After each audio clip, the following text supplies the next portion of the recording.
super excited to be speaking to the highly esteemed Kawende class of London Fields Primary, and it's just a great feeling, a great privilege to be here and to be able to hear what they have to say about my story. You know, I hear they have lots of questions, and I'm looking forward to answering those questions and sharing my wisdom and insights, and also learning from them because they have a lot to teach me. Well, I'm really hoping that I can show the children that, you know, as long as you have a commitment to a dream that isn't just about you, right?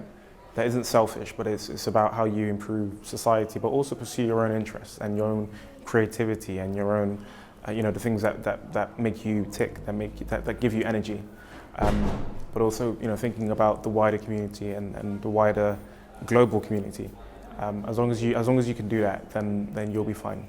It feels quite odd being in a primary school. The building feels small, and I guess that's because I've grown, but buildings like this, you know, this remain proportionately the same. So it's, that's quite interesting. I feel a lot bigger than I probably actually am, but I'm also just deeply humbled, and I'm reminded that, you know, great things can start with small beginnings, and I'm not claiming to be great, but I certainly have come far, and I'm hoping to take as many people with me as possible. It's absolutely essential to speak to young people, especially at the primary school level, because there is a concept in psychology known as the Pygmalion effect, where the attitudes and expectations of someone in an authority figure has a huge impact on an individual's performance. I know that teachers who believed in me greatly enhanced my performance in their subjects, whereas teachers who were prematurely pessimistic about my potential hindered me, and I had to find alternative sources of inspiration if I were to be successful in those subjects. So I really want to be a great source of inspiration and positivity for these kids. And so, yeah, and I think we all have the capacity to do that, you know. Just believe in their potential. You don't know who they're going to be in the future, so why not assume the best? Okay, welcome, Dylan Kawende. Hey, hello. Hello, guys, hello. Thank you so much for the warm welcome. Oh my gosh, I'm so happy to be here this morning. How is everyone? We good? Brilliant. Well, guys, I know you have lots of learning to do, so I promised to keep this very short and sweet. I actually have a very special guest for you. I've been here twice already. This is the first time I'm meeting you guys, but I've been to your school twice already. This will be my third time, and I have a very special guest. You know, this is someone who is responsible for the man that you see today, and that is my mother, Senga Seraphine Apatanao. Mum, come in, please come in, Mum. And I decided to make a fool out of myself. I basically did a deal with a friend who goes to Oxford University. Well, she went to Oxford and Harvard. Guys, welcome my mum. Round of applause for my mum. Please have a seat here, Mum. This is your seat. And I made a deal, and I told her, she knows who she is. I told her that I dance. And I'm not going to dance alone. Like, you guys need to dance as well. So everyone stand up. Because if you know my story, you know I'm Congolese, Rwandan. We like to dance. So I'm going to try and teach you a few moves, okay? And I'm sure you guys are going to get it, okay? So we'll keep it simple. All right. 1, 2. That's right. Let's go. Okay. Okay. A bit more energy. Let's go. The beat's about to drop again. 1, 2, 3, and down. A, and down. A, and down. A, and down. A, and up. A. Oh, what? Alexa, I promise that was some technical fault, but let's carry on. Okay. 5, 6, 7, and up. And up. And down. And down. And up. And up. Okay, guys, you did a great job. Round of applause to yourselves. Round of applause. Alexa.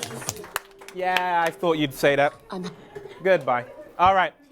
You can have a seat, guys. Have a seat. Thank you so much for the warm welcome and for welcoming my mum and allowing us to be here this morning.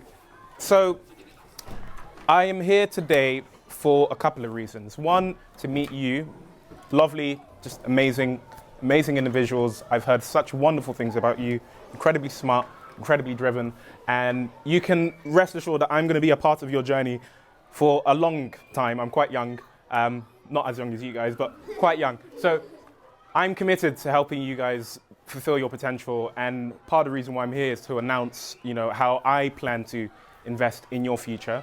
I'm very blessed to be a part of a variety of organizations, charities, companies who are so invested in helping young people like yourselves, like me, to achieve our potential. So I'm going to be making an announcement. It's called the hashtag Dare to Dream Pro Bono Coaching Experience. You guys are automatically eligible for it.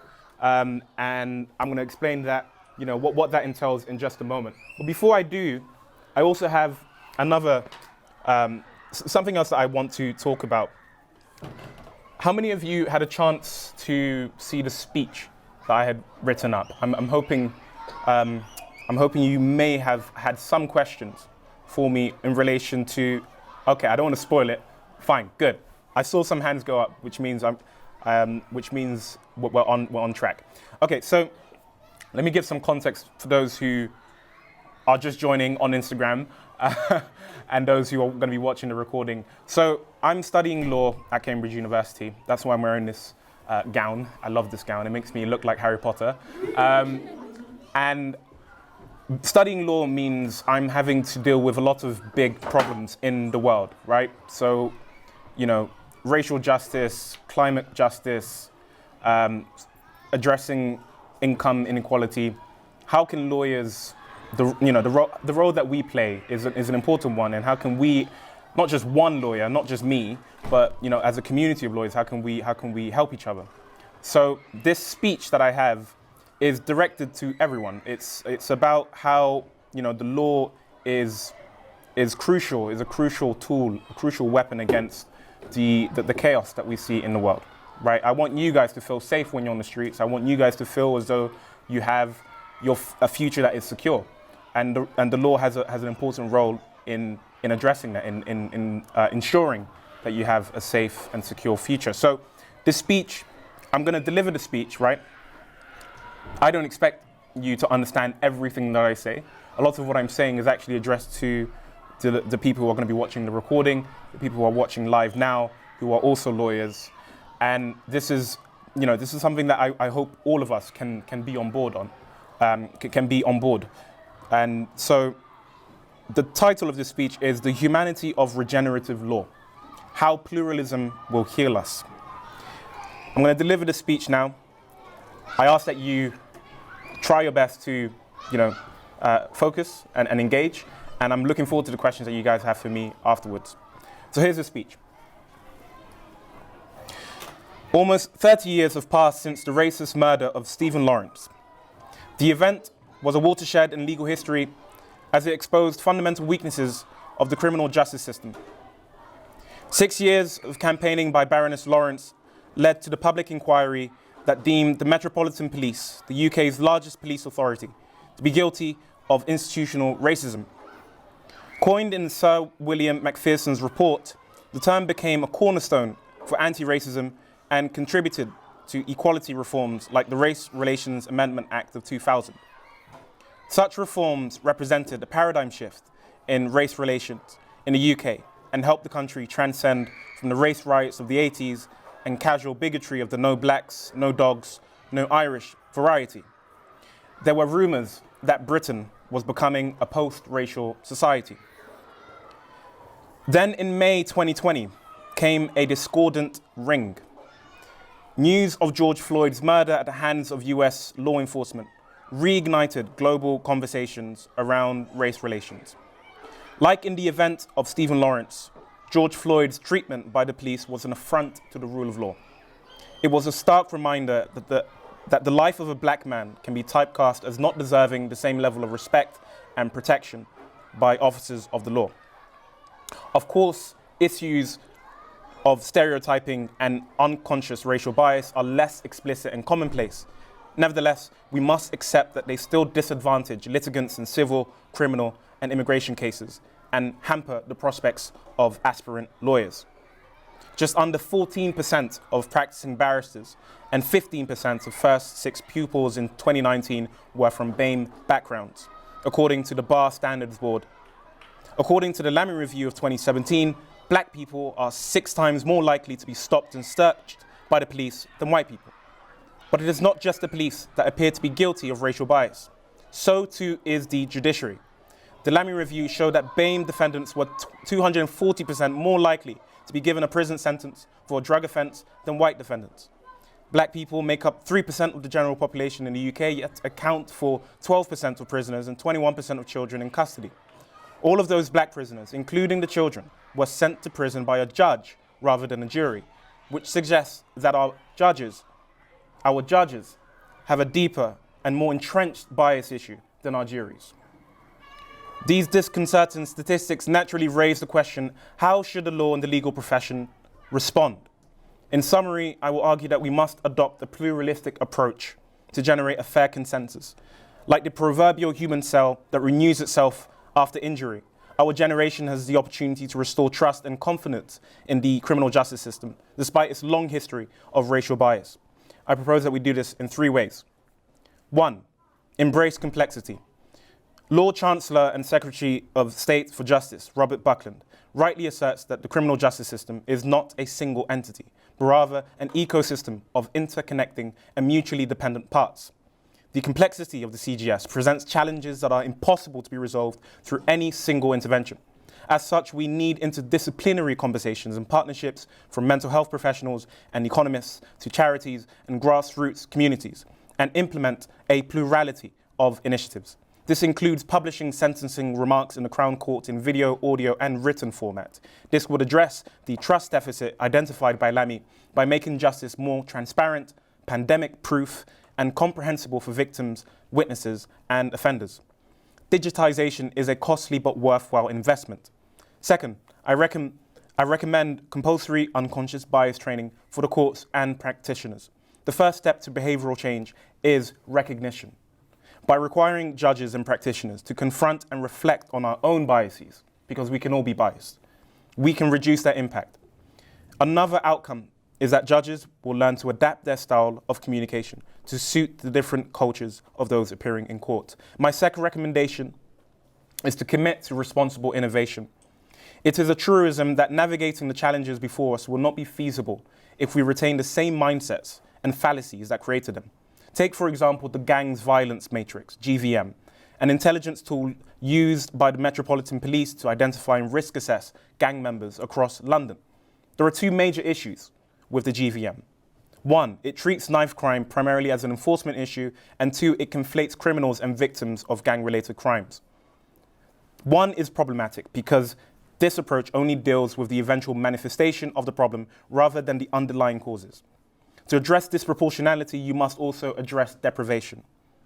2 is problematic because the demographics of those on the database do not reflect reality. 78% are black, and yet black people are responsible for only 27% of serious youth crime. There is no denying that innovation through data collection serves a purpose. The danger, however, is in treating trivial factors like one's music preferences as emanations of one's criminality. When data sets are conferred this level of symbolic value, they threaten to pass as incontrovertible proof of causal relationships that are empirically invalid. By deferring agency to the data and elevating it to the level of the symbolic, it has the ability to incriminate unfairly. My third and final recommendation for you today, for us all today, is to uphold individual sovereignty. Like an infinitely reconfiguring Rubik's Cube. Everyone here familiar with a Rubik's Cube? Yeah. I think I have one somewhere. We're all a puzzle of identities that shifts with time, space, experience, and context. Group identity is a useful starting point. I'm black, but I'm also an individual. I'm Dylan. And since many of our experiences are analogous, it's true that group identity is a good starting point. However, the BAME community is not a monolith. We are not all the same. To improve representation in the legal profession, we have to avoid excessive intellectualization and engage with the intricacies of the individual through, for example, contextual recruitment. Understand people in their context. The core skills that a lawyer requires, communication, teamwork, resilience, are substantively irrelevant to one's identity group.